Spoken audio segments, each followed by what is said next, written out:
Leitura da Bíblia do dia 19 de novembro, o livro do profeta Ezequiel, capítulo 39, versículo 1 até o capítulo 40, versículo 27, dentro do roteiro de leitura da Bíblia em um ano. Tu, pois, ó filho do homem, profetiza ainda contra Gog e dize: assim diz o Senhor Deus, eis que eu sou contra ti, ó Gog, príncipe de Ros, de Meseque e Tubal. Far-te-ei que te volvas e te conduzirei. Far-te-ei subir dos lados do norte e te trarei aos montes de Israel. Tirarei o teu arco da tua mão esquerda e farei cair as tuas flechas da tua mão direita. Nos montes de Israel cairás, tu e todas as tuas tropas, e os povos que estão contigo. A toda espécie de aves de rapina e aos animais do campo eu te darei, para que te devorem. Cairás em campo aberto, porque eu falei, diz o Senhor Deus. Meterei fogo em Magog e nos que habitam seguros nas terras do mar, e saberão que eu sou o Senhor.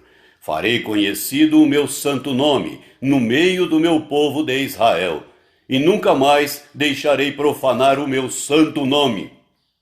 E as nações saberão que eu sou o Senhor, o Santo de Israel.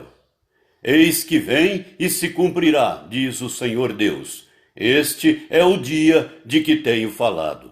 Os habitantes das cidades de Israel sairão e queimarão de todo as armas, os escudos, os paveses, os arcos, as flechas, os bastões de mão e as lanças. Farão fogo com tudo isto por 7 anos.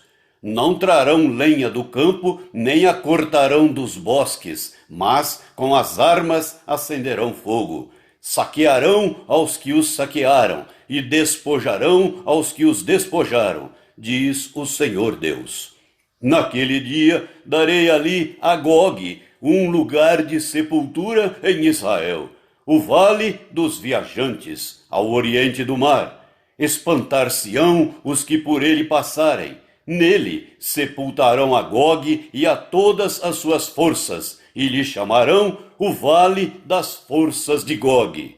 Durante 7 meses estará a casa de Israel a sepultá-los, para limpar a terra. Sim, todo o povo da terra os sepultará. Ser-lhes-á memorável o dia em que eu for glorificado, diz o Senhor Deus. Serão separados homens que, sem cessar, percorrerão a terra para sepultar os que entre os transeuntes tenham ficado nela, para limpar. Depois de 7 meses, iniciarão a busca.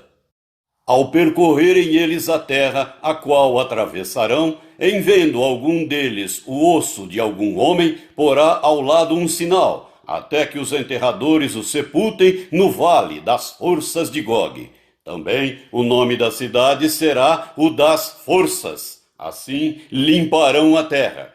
Tu, pois, ó filho do homem, assim diz o Senhor Deus. Dize às aves de toda a espécie e a todos os animais do campo: ajuntai-vos e vinde, ajuntai-vos de toda parte para o meu sacrifício, que eu oferecerei por vós, sacrifício grande nos montes de Israel, e comereis carne e bebereis sangue. Comereis a carne dos poderosos e bebereis o sangue dos príncipes da terra, dos carneiros, dos cordeiros, dos bodes e dos novilhos, todos engordados em Bazã. Do meu sacrifício que oferecerei por vós, comereis a gordura até vos fartardes, e bebereis o sangue até vos embriagardes.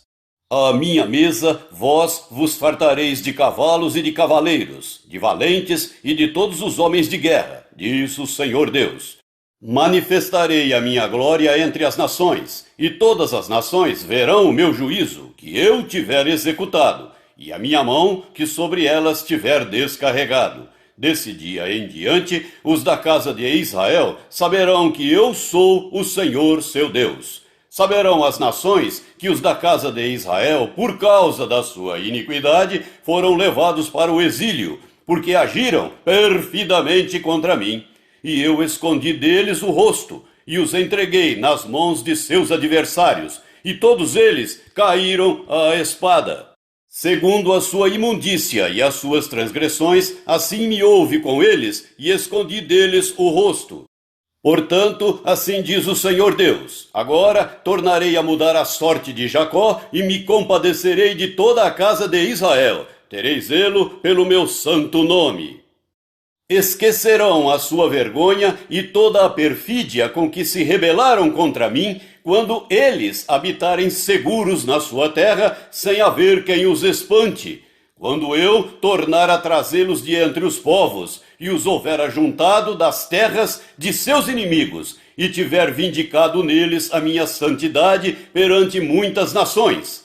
Saberão que eu sou o Senhor seu Deus, quando virem que eu os fiz ir para o cativeiro entre as nações, e os tornei a ajuntar para voltarem à sua terra, e que lá não deixarei a nenhum deles.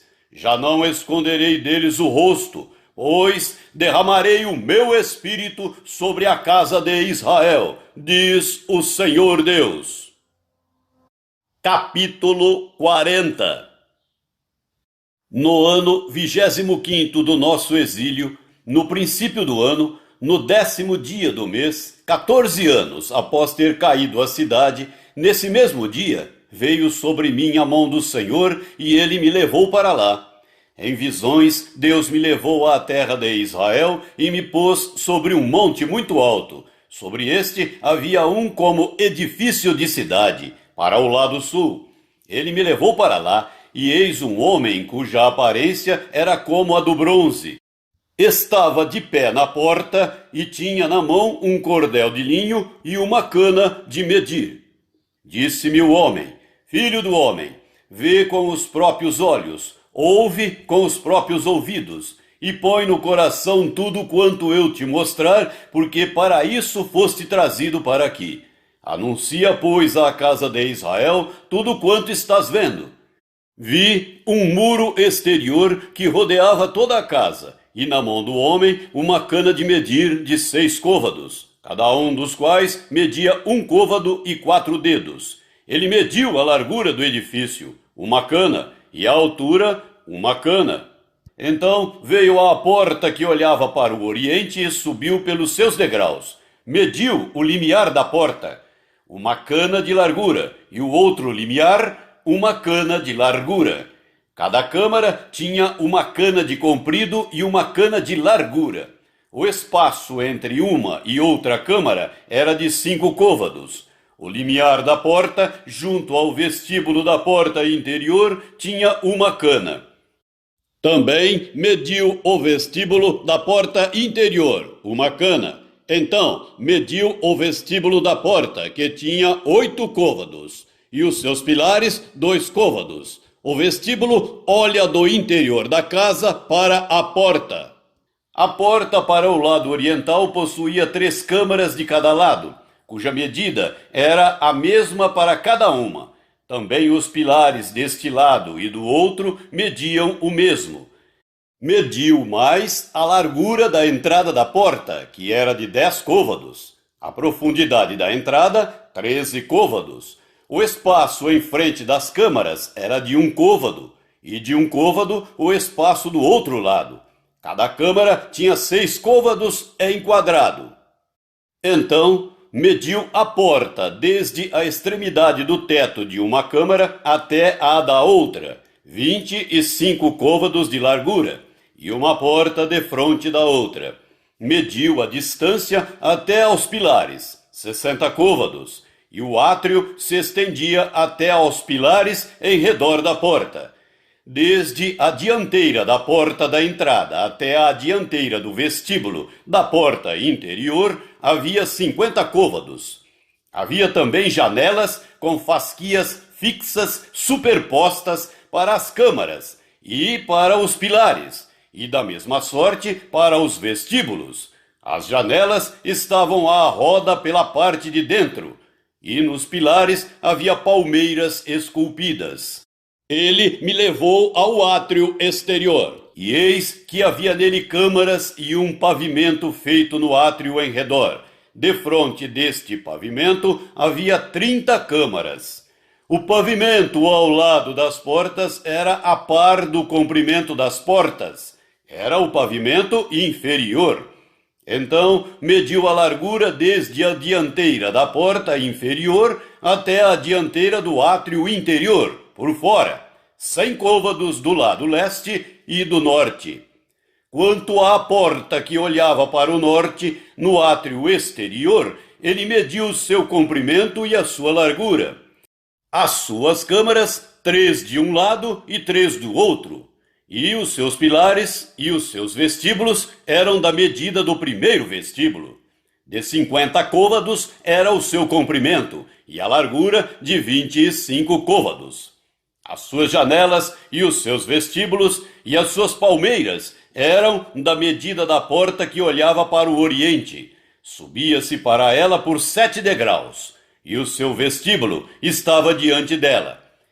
Essa porta do átrio interior estava defronte tanto da porta do norte como da do oriente, e mediu de porta a porta 100 côvados.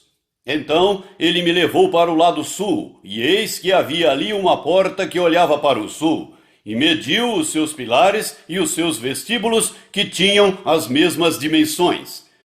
Havia também janelas em redor dos seus vestíbulos, como as outras janelas. 50 côvados o comprimento do vestíbulo, e a largura 25 côvados. De 7 degraus eram as suas subidas, e os seus vestíbulos estavam diante deles. E tinha palmeiras esculpidas, uma de um lado e outra do outro, nos seus pilares. Também havia uma porta no átrio interior para o sul, e mediu de porta a porta para o sul 100 côvados. A carta do apóstolo Tiago, capítulo 3. Meus irmãos, não vos torneis muitos de vós mestres, sabendo que havemos de receber maior juízo, porque todos tropeçamos em muitas coisas. Se alguém não tropeça no falar, é perfeito varão, capaz de refrear também todo o corpo. Ora, se pomos freio na boca dos cavalos para nos obedecerem, também lhes dirigimos o corpo inteiro. Observai igualmente os navios, que sendo tão grandes e batidos de rijos ventos, por um pequeníssimo leme são dirigidos, para onde queira o impulso do timoneiro. Assim, também a língua, pequeno órgão, se gaba de grandes coisas. Vede como uma fagulha põe em brasas tão grande selva. Ora, a língua é fogo, é mundo de iniquidade. A língua está situada entre os membros de nosso corpo e contamina o corpo inteiro. E não só põe em chamas toda a carreira da existência humana, como também é posta ela mesma em chamas pelo inferno. Pois toda espécie de feras, de aves, de répteis e de seres marinhos se doma e tem sido domada pelo gênero humano. A língua, porém, nenhum dos homens é capaz de domar. É mal incontido, carregado de veneno mortífero. Com ela bendizemos ao Senhor e Pai. Também com ela amaldiçoamos os homens, feitos à semelhança de Deus. De uma só boca procede bênção e maldição. Meus irmãos, não é conveniente que estas coisas sejam assim. Acaso pode a fonte jorrar do mesmo lugar o que é doce e o que é amargoso? Acaso, meus irmãos, pode a figueira produzir azeitonas ou a videira figos? Tampouco fonte de água salgada pode dar água doce. Quem entre vós é sábio e inteligente? Mostre em mansidão de sabedoria, mediante condigno proceder, as suas obras. Se pelo contrário tendes em vosso coração inveja amargurada e sentimento faccioso, nem vos glorieis disso, nem mintais contra a verdade. Esta não é a sabedoria que desce lá do alto. antes é terrena, animal e demoníaca, pois onde há inveja e sentimento faccioso, aí há confusão e toda espécie de coisas ruins. A sabedoria, porém, lá do alto, é primeiramente pura, depois pacífica, indulgente, tratável, plena de misericórdia e de bons frutos, imparcial, sem fingimento. Ora, é em paz que se semeia o fruto da justiça para os que promovem a paz. Salmo 118, do versículo 1 até o versículo 18. Rendei graças ao Senhor porque Ele é bom, porque a sua misericórdia dura para sempre. Diga, pois, Israel, sim, a sua misericórdia dura para sempre. Diga, pois, a casa de Arão, sim, a sua misericórdia dura para sempre. Digam, pois, os que temem ao Senhor, sim, a sua misericórdia dura para sempre. Em meio à tribulação, invoquei o Senhor, e o Senhor me ouviu e me deu folga. O Senhor está comigo, não temerei. Que me poderá fazer o homem? O Senhor está comigo entre os que me ajudam. Por isso, verei cumprido o meu desejo nos que me odeiam. Melhor é buscar refúgio no Senhor do que confiar no homem. Melhor é buscar refúgio no Senhor do que confiar em príncipes. Todas as nações me cercaram, mas em nome do Senhor as destruí. Cercaram-me de todos os lados, mas em nome do Senhor as destruí. Como abelhas me cercaram, porém como fogo em espinhos foram queimadas. Em nome do Senhor as destruí. Empurraram-me violentamente para me fazer cair, porém o Senhor me amparou. O Senhor é a minha força e o meu cântico, porque Ele me salvou. Nas tendas dos justos há voz de júbilo e de salvação. A destra do Senhor faz proezas. A destra do Senhor se eleva. A destra do Senhor faz proezas.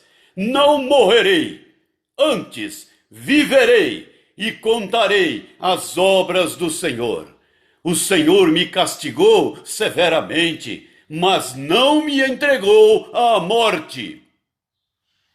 Provérbios 28, versículo 2.